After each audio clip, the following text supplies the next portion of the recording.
واقعہ کربلا کے بعد حضرت زین العابدین نے ساری زندگی ذکر و فکر میں، عبادت میں، کثرت کے ساتھ سجود میں اپنی زندگی گزاری، اور حالت یہ تھی کہ آپ کے سامنے کبھی ٹھنڈا پانی بھی لایا جاتا تو آپ کی آنکھیں برسنا شروع ہو جاتی۔ کربلا کی پیاس کو انہوں نے اپنی آنکھوں سے دیکھا تھا، ملاحظہ کیا ہوا تھا۔ بس وہ کیا کہتے ہیں، قوت لا یموت، صرف اتنی خوراک جس سے زندگی کا رشتہ قائم رہے، اور اتنا پانی جو بدن کی ضروری ضروریات کو پورا کر دے، وہ آپ لیتے تھے۔ کثرت کے ساتھ عبادت کرنے والے تھے۔ بعض اوقات شہر سے باہر خیمہ زن ہو جاتے اور وہاں جا کر کے خیمہ لگا کے آپ ذکر و فکر میں مہینہ مدینہ المنورہ سے باہر جا کے مدینہ المنورہ میں ہوتے تو گھر کے اندر ہی جو بیت الحزن تھا ان کا، وہیں اپنی زندگی گزاری، اور کبھی کبھی پھر باہر کسی صحرا میں، جنگل میں، یمبو کے علاقے کے اندر جا کے وہ خیمہ زن ہو جاتے۔ بلکہ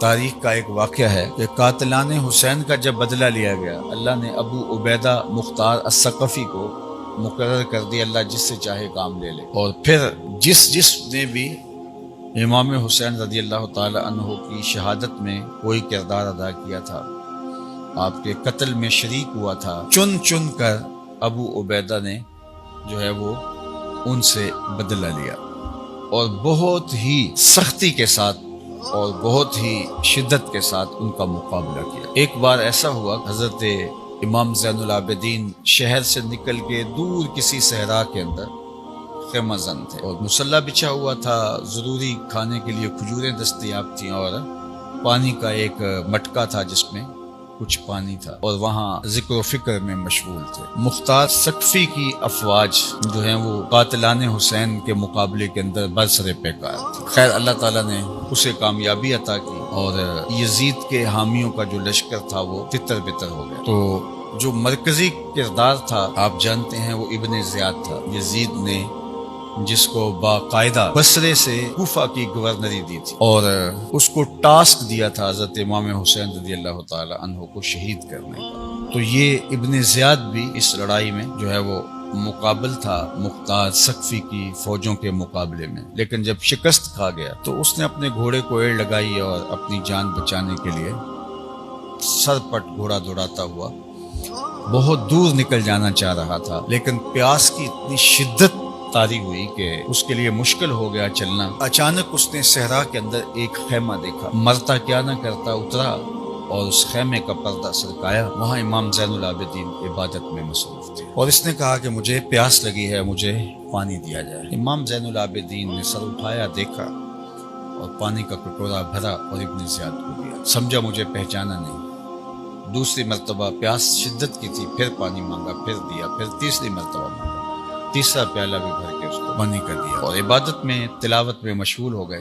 تو ابن زیاد کھڑا رہا اور پھر کہنے لگا، حضرت آپ نے مجھے پہچانا نہیں۔ اور اس کا خیال یہی تھا کہ امام زین العابدین نے مجھے پہچانا نہیں، اور اگر پہچان دیتے تو مجھے پانی نہ دیتے، میرے منہ پہ تھوکتے، جو میں نے کیا۔ تو امام زین العابدین کو جب اس نے کہا کہ حضرت کیا آپ نے مجھے پہچانا نہیں، تو امام زین العابدین کی ضبط کے بندھن ٹوٹ گئے اور آنکھوں سے آنسو جاری ہو گئے۔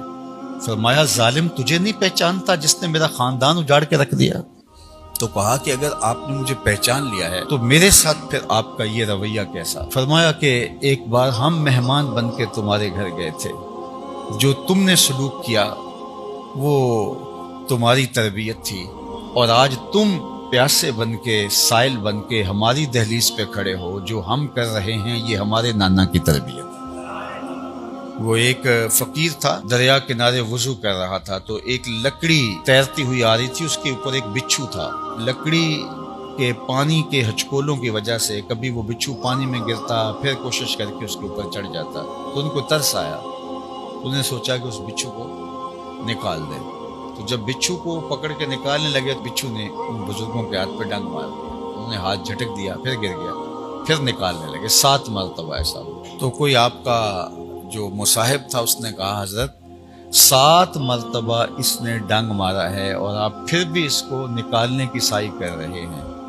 تو فرمایا کہ بچھو کی فطرت ڈنگ مارنا ہے، وہ اپنی بری خصلت سے باز نہیں آتا، میں اچھی خصلت سے کیسے باز؟ نصیب اپنا اپنا، مقام اپنا اپنا، کیے جاؤ میں خار و کام اپنا.